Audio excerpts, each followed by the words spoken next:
Hello everybody and welcome to today's video. I am going to be talking about Assassin's Creed today, which I don't actually believe I've done before on this channel, or if I have, it's only been on one or two instances. But it is a series that I have a very long history with, and I wanted to address it now that there is a new big one on the market in Assassin's Creed Valhalla. This video isn't going to be a review of that game as such. You can check out digitallydownloaded.net for my full thoughts there. Instead, what I wanted to do is hone in on one particular element of Assassin's Creed and discuss how this new one, Valhalla, does it, and that is the history side of the series.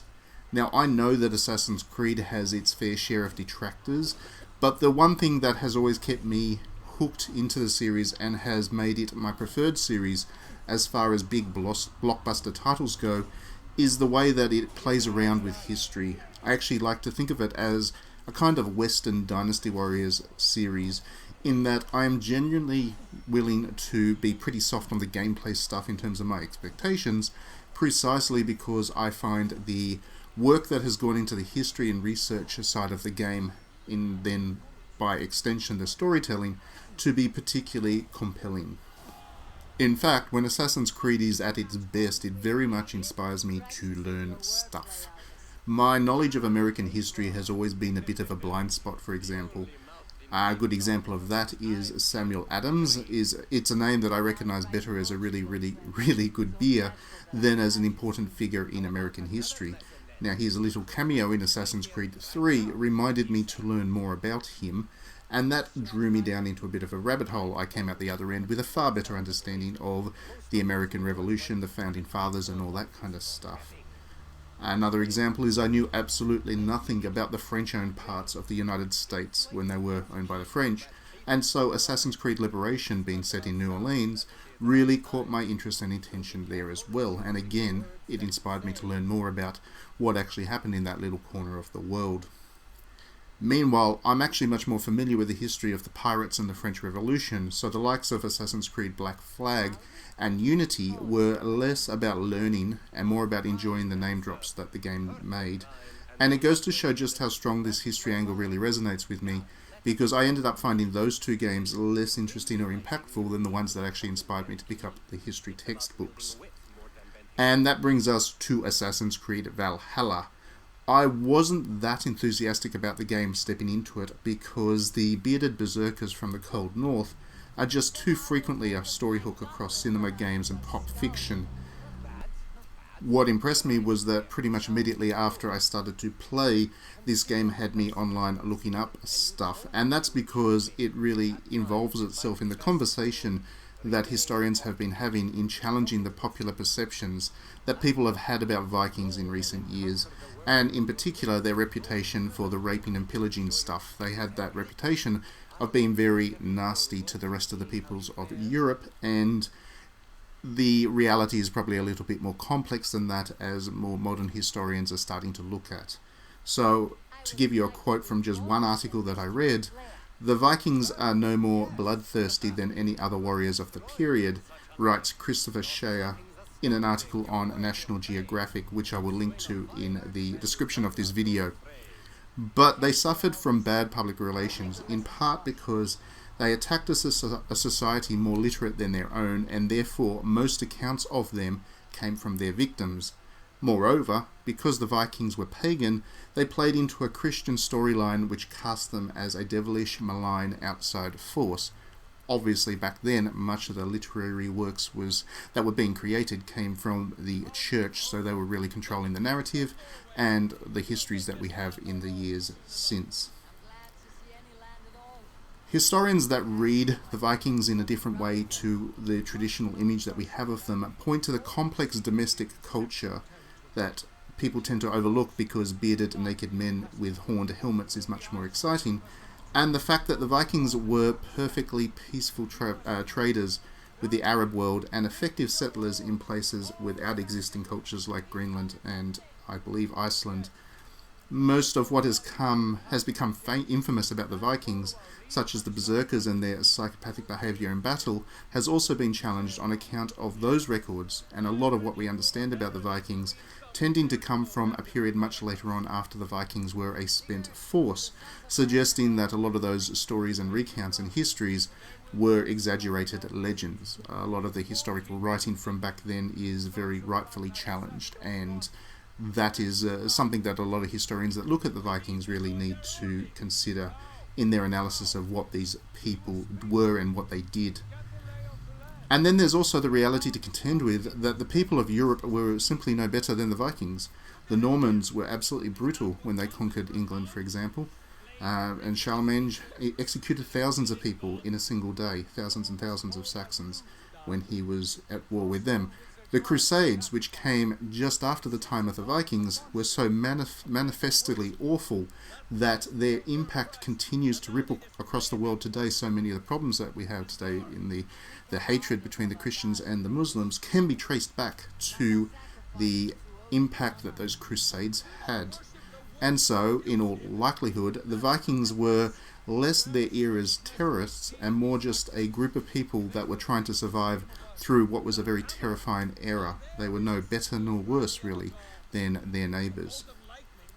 So what I really liked about Valhalla, to get it back to Assassin's Creed, was that the developers were very careful to make this clear from the outset, that they were not going to just play into the expectations that we have for Viking stories, and that they were going to be a little bit more responsible with the historical account of them. Yes, you do go on raids, including into England. That's a big part of the story. And the Vikings did have a very different perspective on death, freedom, service, and honour that was, considered in other places at the time. But you can also participate in poetry competitions, and the Vikings loved their wordplay and oral traditions. And there's also this really, really neat dice game in which you and your opponent try to roll up swords, arrows, shields, and helmets and try to damage one another while protecting your own health. In fact, when I discovered this little dice mini game, I thought it was very kind of contemporary. It felt like the kind of dice game that a game developer might put into a mini game as part of their fantasy RPG. And I actually looked it up online to see if that dice game was just a fabrication of Ubisoft's, to find that no, actually that dice game, I don't know if the exact rules existed as the Ubisoft game promotes, but that dice game did actually exist. So on top of all that, there's the rowdy drinking game, because as everybody knows, the Vikings liked a good drink, and if you imagine just how cold their society was in terms of where they lived, drinking would have been a way of keeping yourself warm, and it would have been a moment of community bonding. So that also goes to the Viking culture and tradition in a very strong way.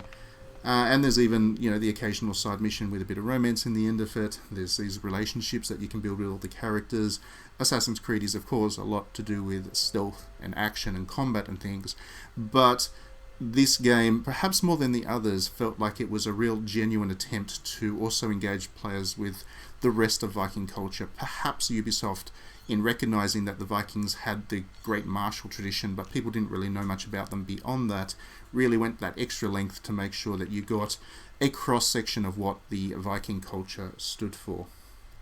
So Valhalla doesn't shy away from depicting the Vikings as hard people, tough people, fierce people, and there is a very fierce independence that runs through them, and their dialogue and their characterization, which I do wonder was really cultural to the Vikings, or perhaps a bit of a Western read into what a noble culture should look like, given that Ubisoft is a very Western dominated development company as far as the creative angle goes, and independence is something that is very fiercely considered by the West today. So I do wonder whether some of the characterization is perhaps tainted a little bit by the Western read on what the Vikings would have thought and done, but it whatever the case being, it does depict them as something other than inherently warlike people. If they had portrayed them as that kind of warlike, raping, pillaging, marauder kind of type, it would have been too much of a caricature. And in Valhalla, I was reminded that why Ubisoft continues to draw me into its Assassin's Creed series, it's because they actively resist caricatures, both with the individual characters, but also the cultures that they depict and the situations. They're never quite as black and white as you might expect for a kind of blockbuster game compared to what we see in the other blockbuster games out there. It's certainly not a perfect game, as I discuss in my review, but all of the flaws in Assassin's Creed Valhalla come from Ubisoft trying to shove blockbuster open world stuff into a game that would have probably been better off without it. I would imagine that these games, if they were kind of linear, story-driven experiences, would be even more engaging to me than they are as open world titles. But as far as the historical research and general interest in culture and the period of time goes, this series has still got it in a way that I find very captivating. So, case in point with this particular game, I spent a good few hours reading up on King Harold after I saw the way that he was portrayed in Assassin's Creed Valhalla. I have a vague understanding of him being an important figure in history due to his status as the first king of Norway, and I do know some stuff about Viking culture and storytelling tradition beyond the warlike stuff. But I didn't know all that much. And without giving Valhalla away, it really depicts him as at the point where he's a young king embarking on his destiny. So you get kind of in on the ground level with him on his journey into what he would become remembered for to history. And I was really interested to see just how carefully Ubisoft might have modelled their Harold on the literature that is around him. Not because I thought that they might have done an insensitive or sensationalist job on it, but simply because I was very keen to see where Ubisoft may have got this characterization from. It is a very good, interesting one, and that is just for one historically important but minor character to the plot. Now, with all of that said, it would be really nice to see the series break out from its narrowly defined bands of history and culture that it has been built on so far. The trilogy and the side games that were associated with American history are all very good and proper, and I don't begrudge them a moment for doing those as the context for Assassin's Creed 3, 4 and 5. The games that have been set around the Mediterranean and Paris, London and now Norway are all perfectly legitimate sources of inspiration for what Assassin's Creed is and what Ubisoft is doing with the series. However, it would now be nice to see some Assassin's Creeds set in Asia, the greater part of Africa, or South America, and there are so many amazing opportunities there. Simon Bolivar, for example, and his own revolution across the north of South America would provide an interesting parallel and contrast to Assassin's Creed Unity, just as Bolivar himself is a very interesting figure when set against Napoleon Bonaparte. Japan has ready-made assassins in the ninja that are just ripe for an Assassin's Creed game, to the point that it's amazing that Ubisoft hasn't actually done it yet.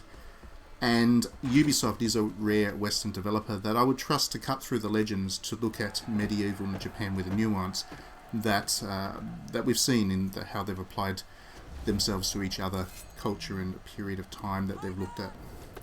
There are also so many colonial wars with meddlesome Europeans pulling at the strings that would make Africa an ideal place for old Assassins versus Templars tunes. But anyway, that's enough musing for the future. For now, check out my review of Assassin's Creed Valhalla on DDNet for my full thoughts on the game and what it's like. I really do like it, not without reservations, but I do recommend it if you've ever enjoyed an Assassin's Creed game in the past, or if you haven't played one and you have an interest in history. This is a good place to step in, really. Do let me know your thoughts on Assassin's Creed as a whole, if you're a fan of the series, or your thoughts on Valhalla once you're playing it as well. It'd be great to chat to you about what you thought about the way that they've depicted the history here, especially if you are already quite familiar with the history of Norway and the Vikings. I would love to hear your thoughts about how well Ubisoft has handled it. Please do click those like and subscribe buttons to get the disclaimer out the way at the end. That way you won't miss out on anything I upload here on this here channel. And please do consider backing me on Patreon if you do enjoy what I do. Even $1 a month will go a very long way to help me to continue what I'm doing here, and I would like to do that. So yes, please do consider backing me if you do enjoy what I do.